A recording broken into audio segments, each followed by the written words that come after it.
E o convidado de hoje é mais que especial. Ele é um grande professor de karatê, foi um grande atleta, professor, formador de opinião, técnico da seleção brasileira de karatê. Ele dispensa apresentação. Sensei Carlos Magno, grande prazer ter você aqui conosco. Obrigado, eu só tenho que agradecer, né? A divulgação da nossa arte marcial pelo Karate News é muito importante, né? Porque demonstra aí a qualidade dos nossos atletas, a qualidade dos nossos professores, a qualidade do que o Karatê do Estado de São Paulo apresenta para o Brasil. Uma honra. Sensei, como começou sua história no Karatê? Bom, comecei indo no clube, assisti uma aula de judô de um primo meu, por convite dele, que meu tio era diretor do clube na época, e eu não me simpatizei com a modalidade, e aí no dia seguinte tinha aula de karatê. Eu fui lá e vi, e aí me encontrei naquilo ali, né? Que eu achei muito legal as técnicas, assim, era um karatê tradicional, então na época eu fui por aí, né? Eu fui por causa da opção de não ter me adaptado muito bem com o judô. Que sorte a nossa, né? Sorte a minha também. A nossa também. Sensei, e dentro das artes marciais, qual a sua maior referência? Tanto ou no karatê ou no geral, nas artes marciais em si. Bom, uma referência que eu tenho na minha vida e no meu karatê foi ter ido no Japão e ter conhecido o Sensei Katsue Miyahira, que me graduou 4º grau quando eu estive lá, e para mim foi uma referência. No início do karatê a gente não tinha ídolos, né, porque a gente não participava de competições estaduais ou nacionais, né, a gente participava muito de competições regionalizadas, porque, como eu falei, era karatê tradicional, né? Porque só com um tempo, que depois o karatê entrou na WKF, e aí começamos a ter contato mais com competições a nível nacional e internacional. Legal. E hoje a sua vida realmente é karatê, como professor, como técnico, como formador de opinião. Mas em que momento da sua vida que você falou, eu quero isso para sempre, eu quero viver do karatê, eu quero o karatê em mim? Eu vou dizer para você que a minha vida foi muito complexa em relação a escolhas, né? Eu sou formado em administração de empresa, não sou formado em educação física, e estava estudando para poder trabalhar na Cosipa, que eu trabalhava na época na Cosipa, quando era jovem, e aí surgiu uma oportunidade no Compras, né? Então, para mim, eu fui fazer administração em comércio exterior. E aí, por acidente, né? Eu trabalhava na área antes, né? E aí teve um vazamento de gás muito grande, eu tive uma doença muito grave na época chamada leucopenia, e eu fiquei afastado por 10 anos. E nesse afastamento por motivo de saúde, eu continuei a treinar karatê e acabou sendo, na época, a carreira de professor começou a despontar para mim. Eu competi muito cedo e tive lesões muito graves, né? E aí nessas lesões, como eu falei, o karatê era tradicional, era muito mais contato do que hoje, e aí eu acabei optando pelo karatê e me especializando naquilo que eu fiz, que na minha escolha que foi aquele momento karatê ali, que foi, na época não era o que eu queria para mim, mas acabou sendo uma vitrine hoje como eu estou. Já estava escrito. Estava escrito. Exatamente. E Sensei, qual que foi o maior desafio então de toda essa história, do até hoje? Qual o maior desafio que você teve para ter o karatê hoje em você, ter o karatê como sua vida? Bom, aí de tudo isso, né, quando começou a transformação das competições, né, nós acabamos indo para o Japão em 95, que foi o primeiro campeonato mundial de estilos de Okinawa, né? Nós levamos alguns alunos, né, nessa competição o Peter, que foi o aluno que se destacou, foi o único ocidental a chegar na final, né? E ele foi vice-campeão desse mundial de Okinawa, e ali deu aquele start, né? E eu usava na época, tinha o Orkut, né? Para você ter ideia quanto tempo. E no Orkut eu usei uma frase que eu escutei no Japão, né? Por uma história que eu escutei de um mestre lá. E aí no meu Orkut falava assim: você quer ser o número 1 ou quer ser mais um?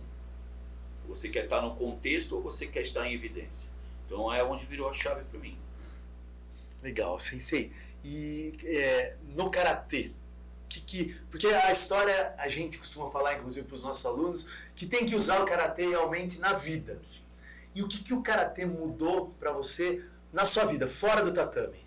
A gente vai falar sobre Dojo Kun, né? Isso. Eu vou dizer para você que cada estilo de karatê tem o seu Dojokun, né? Mas o Dojokun, eu acho que o do Shotokan é o mais completo, né? Então começa a palavra Hitotsu, né? Então todas as 5 falas são primordiais para o karatê e para a vida da gente, né? Então você tem aquilo ali como se fosse uma coisa lendária para mim. Eu mudei a minha vida também pensando em ajudar o próximo, em estar sempre, não ter o intuito de ser agressivo. Tudo isso o karatê me ensinou e eu passo isso para os atletas que treinam comigo. Que é a verdade do karatê, né? Karatê. E Sensei, quando foi essa virada de chave do karatê tradicional, que no Japão, por exemplo, você foi lá e fez o karatê tradicional, o karatê raiz. Sim, e quando foi essa virada de chave do karatê tradicional para o karatê competitivo, que hoje sua vida está voltada, é bem forte em relação à competição. Você tem muitos atletas na seleção brasileira, enfim, como foi essa virada de chave? Quando eu comecei a pensar em ser faixa preta na federação, que foi em 1986, né, quando inclusive eu fundei a minha academia, na época eu fui para arbitragem. Era obrigado você a arbitrar para poder fazer exame de preto. Então eu comecei a estudar regra e aquilo me atraiu. Eu, por exemplo, eu leio o livro de regra de karatê de cabo a rabo. Sempre estou lendo, sempre todas as alterações, as mudanças que tem para adaptar e tal. Se eu ler um livro, uma página eu durmo. Agora, se for regra, eu quero mastigar ela, eu quero saber, quero estar assim, ao ponto de passar o melhor para aquela situação da luta, por exemplo, ou no kata, por exemplo. A mesma coisa, as adaptações das regras, né, e eu costumo dizer muito isso, né? Siga a regra. Siga a regra. Porque se você seguir a regra, você vai ter o mínimo de chance de erro. Se você não seguir a regra, a probabilidade de você perder e querer justificar essa perda por um árbitro é a pior coisa que tem. Exato. Onde eu errei para não ter vencido. Exato. É diferente de você, aquela pessoa não me deu ponto, porque não, nada a ver. Então faça o seu melhor para que o árbitro dê o ponto. Eu sempre penso assim. Realmente está com a regra embaixo do braço. Sempre. Isso vai fazer diferença total. Com certeza. Não só no karatê, na vida, né? Na vida. Na vida. Tem que saber como se portar, como lutar, como acompanhar N situações. E é interessante que eu uso isso de exemplo na minha casa, né? Para as minhas filhas e para o meu filho também, que foi árbitro muito tempo, meu filho. E eu falo sempre para eles assim, ó, faça o melhor, faça o certo. O certo é obrigação, sempre. Eu sempre usei isso na minha casa também. Faça o certo para você não ter problema. Que não vai ter problema. Sensei, toma mais uma aguinha. Primeiro round já foi, já voltamos. Valeu. A revista Karate News ganhou voz. E você, empresário que quer fortalecer a sua marca, entre em contato conosco e vamos crescer juntos. Todos bem-vindos ao segundo round. Sensei, vamos falar sobre técnica, sobre bastidores. Tira uma dúvida pra gente. Como que é o processo, como que acontece para escolher os atletas que estão compondo a seleção brasileira? Bom, eu vou primeiro falar da base, depois eu vou falar da principal. A base são 2 seletivas nacionais e essas seletivas nacionais ocorrem em 2 estados diferentes. Esse ano vai ser no Paraná e a outra vai ser na Bahia.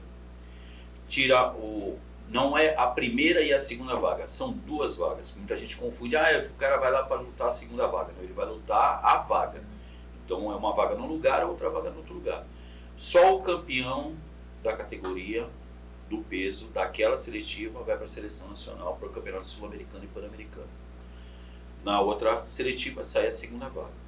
Essa vaga é disputada em uma competição de eliminatória simples, quando entre os 4 melhores, aí faz o Robin Round, né? E eu costumo dizer que, além do atleta estar preparado para chegar nessa situação, ele tem que entender que quem vai formar a seleção é a arbitragem. Então, por exemplo, o técnico da seleção brasileira, como eu sou um dos técnicos da base também, a gente recebe uma seleção pronta. A gente não tem escolha. Sim. Então, às vezes, nem sempre o melhor vence. Sim. Vence aquele que soube aproveitar a melhor oportunidade na competição. Na categoria sênior, aí existe um ranking nacional, tanto na base quanto no sênior, mas a vaga do primeiro do ranking é uma vaga automática para esse atleta estar na seleção. A segunda vaga também por meio de seletiva única, que leva o atleta para o Campeonato Sul-Americano e Pan-Americano do sênior. Ou seja, bem justo, né? Hoje bem justo. Bem justo. Sensei, o que diferencia um atleta comum, um atleta praticante de karatê, com um atleta que hoje compõe a seleção brasileira? Eu acho que o que mais difere é o objetivo. Por que eu falo isso? Porque às vezes o meu sonho não é o mesmo que o seu. Exato. Então o professor sabe, olhando para o atleta, pela característica dele, que ele tem total chance de ser um atleta da seleção. Onde ele quer chegar, né? Na realidade é assim, onde você quer que ele chegue. Isso, né? exato. Aí você olha para o atleta e fala, você tem chance de ser da seleção brasileira. Pô, eu estou estudando e tal, para mim não dá, eu estou com outra prioridade, não dá para mim e tal. Eu quero chegar no campeonato estadual, no máximo no brasileiro zonal, nem na final eu devo chegar e tal. Você tem que estar no mesmo ritmo que ele. Exato. Porque a sua vontade, se for maior que a dele, você vai Não. ficar frustrado. Né? Então você tem que estar totalmente parelho ao seu Parelho atleta. a ele, exato. Isso aí é importante. E hoje, quais os erros mais comuns que você, na sua visão, existem em competições? Eu vou dar um conselho. Vou dar um conselho para os professores. Né? Legal. Primeira parte, treine a técnica, para depois ter na tática. Que sem técnica não tem tática. Não adianta eu falar para o atleta, faz X movimento, termina com perna. Se a perna dele não é o alvo, não tem o foco certo, não tem a distância correta, não tem a aplicação técnica correta. Então assim, comece sempre com técnica. Aí você transforma isso para tática. Porque hoje o atleta, se você chega para um aluno na academia e fala, vamos treinar Gyakuzuki. Beleza. Você treina Gyaku ontem. Ele acha que já sabe. Que já tá... Né? Aí você mostra para ele assim, tudo bem, então bate Gyakuzuki. Agora bate no primeiro tempo. Agora bate no DI. Agora bate com ajuste. Aí ele vai ficar pensando, pô, mas por que eu preciso saber tudo isso? Porque cada luta é uma luta, cada adversário é um adversário, cada distância é diferente de um para o outro. Tudo. Né? Então tudo muda. E é onde você acha aí 5, 6 formas diferentes para que o atleta golpeie, e aí ele começa a entender o que você quer. Exato. Porque a hora que você falar para ele, faça tal coisa, ele tem confiança. Porque se ele não acreditar naquilo que ele está fazendo também, não vai adiantar de nada. Né? Então eu acho que a técnica primeiro, para depois tática. Sensei, você já teve muitos atletas que foram para campeonatos mundiais, que estão se preparando para o campeonato mundial e que vão chegar em campeonatos mundiais. E a preparação psicológica para um atleta que você vê que está indo para um campeonato mundial, como que você faz? Eu uso muito situações de luta. Então eu faço com que eu escolho X atletas para treinarem como se fossem sparrings, né? E aí eu crio a situação. Você vai fazer tal coisa e ela vai executar tal coisa. Porque aí eu crio o ambiente que vai acontecer no Mundial.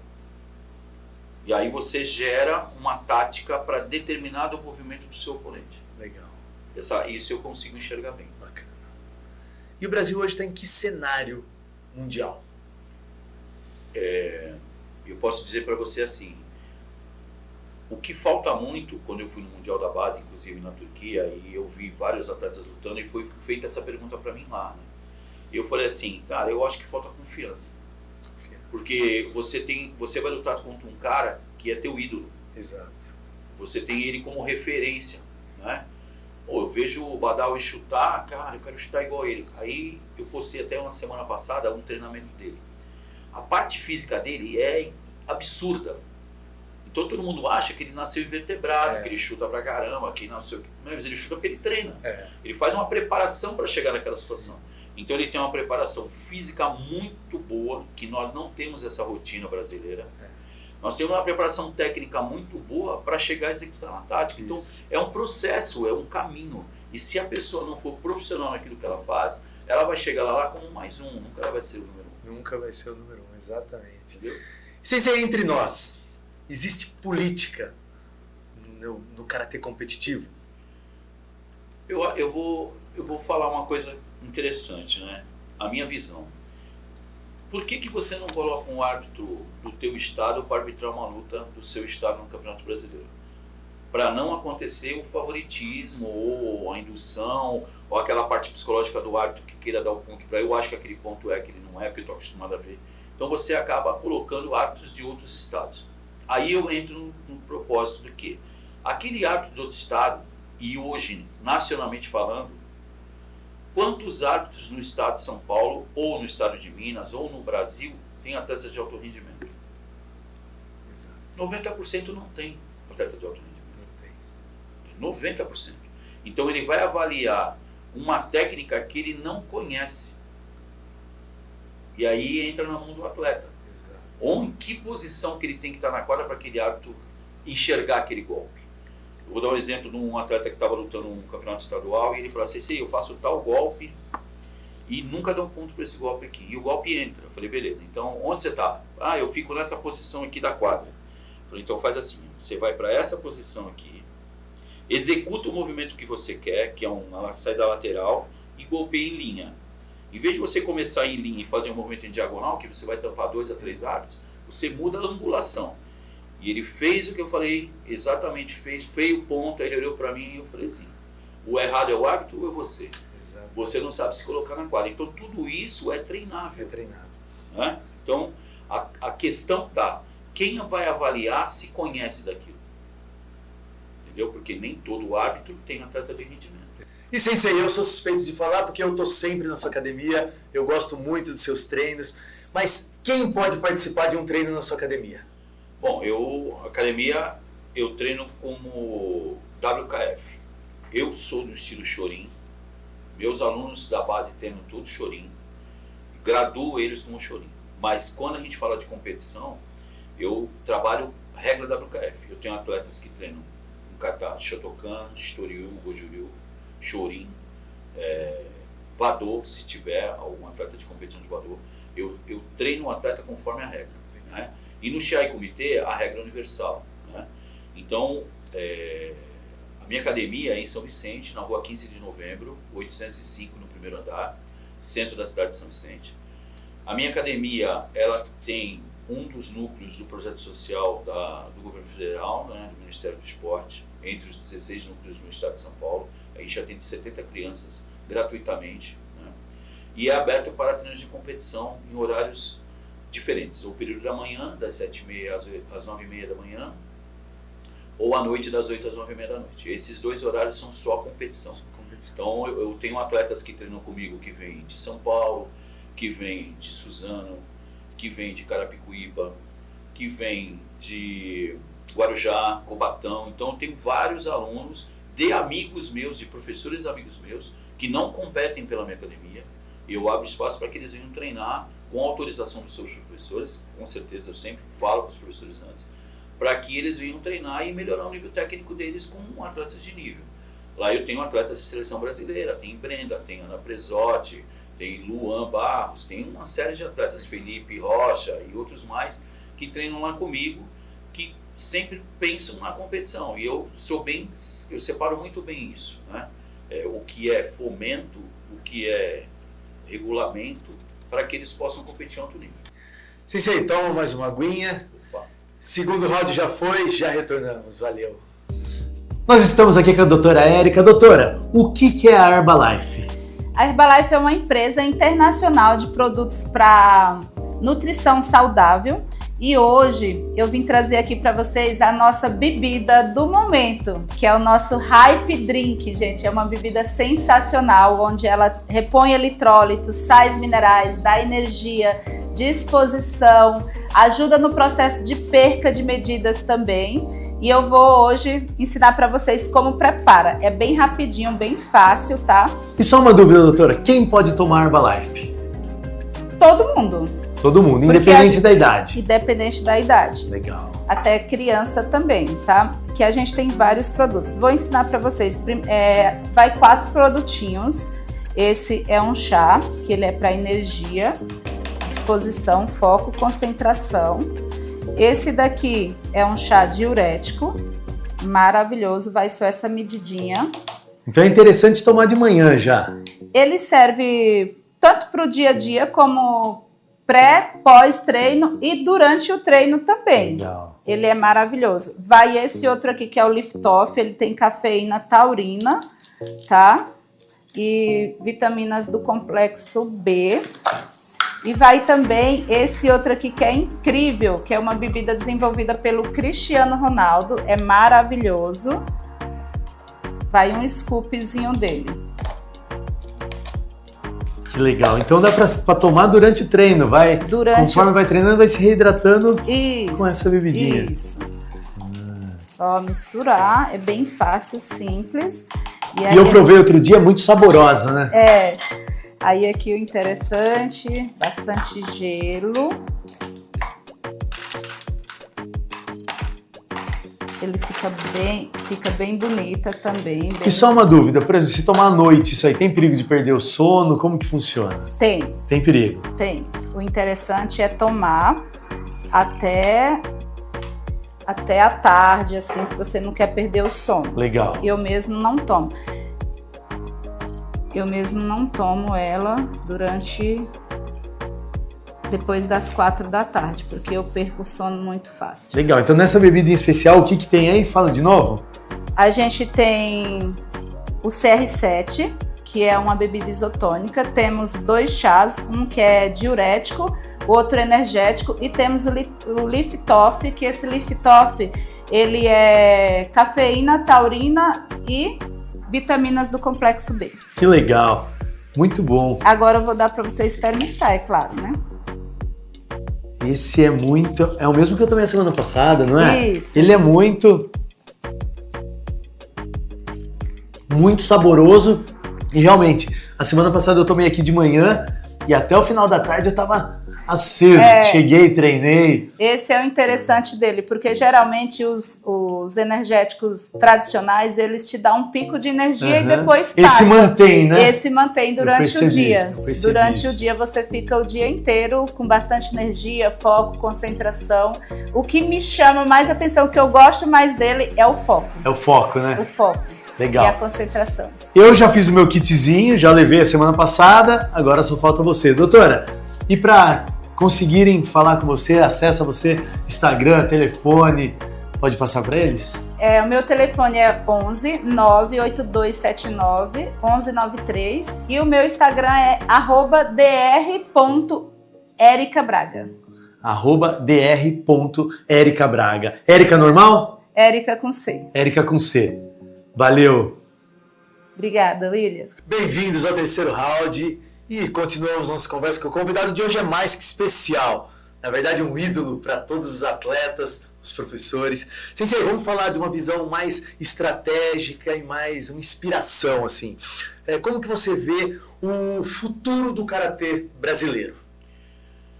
Bom, mudança de entendimento, né? Então, hoje esse final de semana agora teve o último treinamento da seleção brasileira, né? E ela foi muito focada na parte de chute, que o brasileiro não tem expertise para chutar. Não são todos que têm habilidade motora para chutar.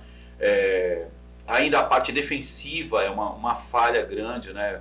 Só sair com o corpo, uma coisa que os europeus trabalham muito, a saída com o braço e volta, a saída com perna, mas sempre trabalhar o espaço, ou seja, dos 6 critérios que a gente usa, né? 3 critérios que são primordiais, que é a distância correta, tempo correto e aplicação vigorosa. O resto, que é boa forma, se você não treinar karatê, você não vai ter boa forma, né?